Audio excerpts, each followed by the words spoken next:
Olha, na aula de agora, falamos sobre a não cidadania na Idade Média.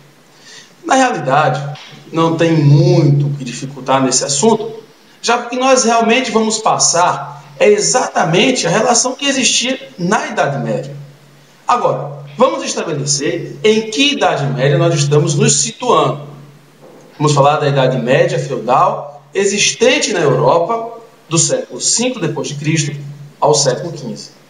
Antes de mais nada, quero deixar claro para você que o feudalismo ele foi uma das características do período feudal, no qual possuir feudos, possuir terras, significava poder político, poder econômico, poder local.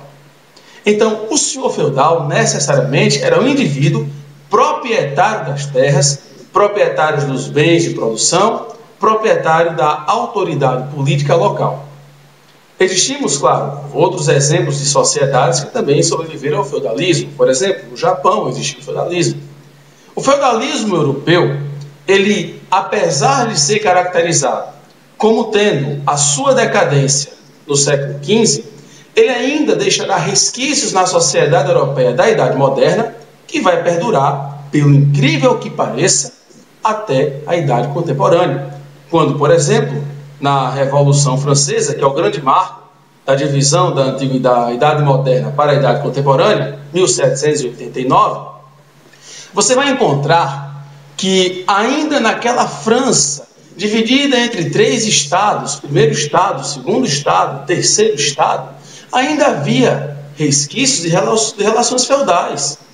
Na Rússia do século XIX até 1861, nós temos registros de trabalho servil e de uma sociedade, tecnicamente, de estrutura fundiária feudal.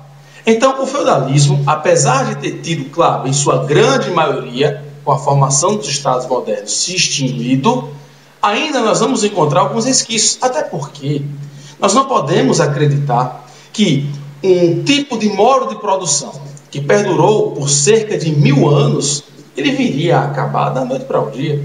Foi um processo longo, foi um processo demorado, gradativo, contínuo, conquistado cada vez, a cada ano que passava, a cada século que se sobrepunha ao outro, conquistado pela burguesia.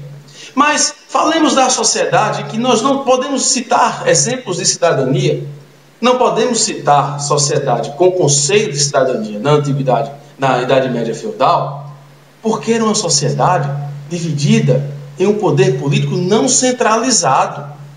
Falamos, inclusive, a expressão poder descentralizado para a sociedade da Idade Média feudal. Estados que ainda estavam se formando, reinos de Castela, Leão, Aragão, que viriam a fazer parte da Espanha, Algarves em Portugal, e outros tantos reinos, principados, condados, aos quais se dividiam a Europa feudal, você vai encontrar a subdivisão em 3 partes sociais: nobreza, clero e servos. Só que o clero leia-se como sendo uma ramificação da nobreza. Não era bem uma classe social, mas era um grau de hierarquia da postura jurídica da igreja, o qual era formado por pessoas de outras classes sociais. Necessariamente, a base, evidentemente, do alto clero era formado por membros da nobreza. Então, quando nós falamos de Idade Média, nós trabalhamos especificamente com a condição de nobres e servos. Uma época em que nós não podemos dizer que havia mobilidade social. Não, não havia. Eram raríssimos os casos. Por exemplo, dentro da nobreza, um determinado nobre que tinha um título de nobreza, por exemplo, um visconde, ele poderia ter na figura do seu filho ou de um irmão, através do ritual de investidura e de homenagem, dado por um outro sucerano, por um outro senhor feudal, o título dele se tornar um conde. Mas ele jamais deixaria aquela sua condição. E uma vez que o indivíduo nascia servo, esse é que não ia ter nunca condições de se tornar um nobre. Uma vez servo, sempre servo, uma vez nobre, sempre nobre, não tendo a possibilidade de uma mobilidade social. Até porque a terra era uma propriedade, um critério para poucos. A igreja determinava, através de seu grau de hierarquia, toda essa estrutura. Ela auxiliava na coordenação social, ela auxiliava nas relações culturais, artísticas, determinava aquilo que poderia ser escrito, aquilo que poderia ser publicado, quem poderia ter acesso àquele tipo de leitura. Ela determinava a hora do acordar, a hora do trabalhar, a hora do dormir. A própria nobreza sentia base e sustentabilidade na estrutura que a igreja lhe permitia. Então, essa condição que foi formada na Idade Média, a própria hierarquia, a divisão entre nobres e servos, também é embasada na própria hierarquia da igreja, em que você tem no topo delas o principal líder, que é o Papa, e abaixo os cargos mais humildes, como frades, como membros dos monges, os mosteiros, os monges de baixo escalão. Então, a própria Idade Média, ela é, na realidade, um crescimento, uma estrutura embasada no poder da Igreja Católica Apostólica Romana, no qual as suas ordens, seus dogmas, seus tabus não poderiam ser contrariados. E era, inclusive, seguido por todos os membros da sociedade, fossem nobres ou não. Durante o decorrer da Idade Média, a situação do servo, a situação do camponês, ela era restrita e exclusiva ao trabalho nas terras destinadas à plantação, à criação de animais. Haviam dentro da estrutura da hierarquia técnica feudal 3 áreas de plantação chamadas de mansos. Havia o manso servil, que o servo trabalhava, havia o manso do clero, o manso da igreja, que o servo também trabalhava, e havia o manso do senhor feudal. Evidentemente que o servo também trabalhava. A divisão do trabalho ocorria da seguinte maneira: de 5 dias de trabalho na semana, de segunda a sexta-feira, um dia o trabalho do servo seria destinado no manso para a plantação do servo, no outro para a plantação da igreja, e nos 3 dias subsequentes nas plantações na terra do senhor feudal, que alugava ao servo, sob forma de tributos, as mais variadas possibilidades de trabalho.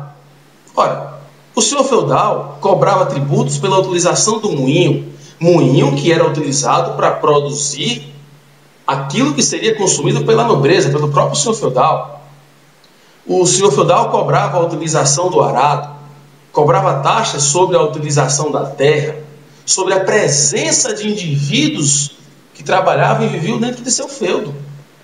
Então, era uma sociedade no qual também, assim como vocês viram nos estados teocráticos, quem não viu, assista ao vídeo sobre estados teocráticos, não havia a possibilidade de contestação. A ordem vinha de cima para baixo e aquilo que o senhor feudal determinava deveria ser cumprido e seguido por todas as pessoas que frequentavam e viviam dentro de seu feudo. Quando havia o transporte, claro, havia mercadores naquela época, poucos, mas havia mercadores, que trabalhavam transportando os produtos de um feudo para outro.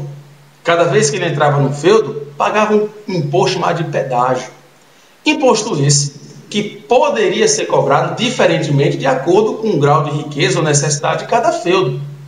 Então, essa estrutura que existiu na Idade Média, nós estabelecemos como sendo a formação de reinos subdivididos em feudos, principados, condados, ducados, do qual, como não havia centralização política, nós não podemos afirmar que era um Estado. Ou seja, professor, na Idade Média feudal, existia rei? Existia. Mas o poder do rei, apesar de ser reconhecido em todo o reino, era concentrado dentro do seu feudo.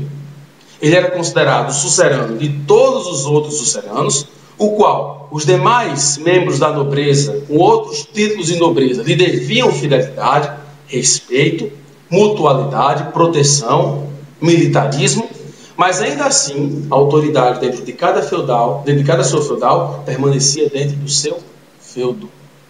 E o rei, na maioria dos estados, estados não, tá? Mas na maioria dos reinos feudais, ele se concentrava dentro do seu feudo. Na Inglaterra, nós temos alguns exemplos de uma certa diferença. Por exemplo, temos como citação Ricardo Coração de Leão, que foi rei da Inglaterra entre o século XI e o século XII, foi um dos organizadores de uma das cruzadas que buscava conquistar novas terras, a chamada Cruzada dos Reis, mas que o Ricardo Coração do Leão ele tinha uma autoridade dentro da Inglaterra devido à Carta Magna, que estabelecia um paralelo, uma espécie de autoridade que o rei tinha ao vagar, ao viajar, como sendo o supremo juiz dentro da Inglaterra. Os outros nobres, em alguns momentos, não queriam reconhecer o poder desse rei, mas foi estabelecido, a partir de 1215, que esse critério estaria composto do poder político do rei. Mas, em sua totalidade, ao falar sobre Idade Média feudal, se estabelece feudalismo, não podemos esquecer que o poder ele era descentralizado, subdividido entre a nobreza, que coordenava as ações de trabalho dos servos. Isso é um exemplo para vocês, essa nossa pequena vídeo microaula. Complementem o que foi discutido aqui, o que foi apresentado no nosso texto.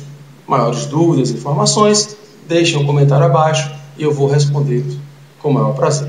Um abraço, até a nossa próxima teleaula. Basta só você vir à página e procurar o que já foi gravado. Um beijo, até o nosso próximo encontro.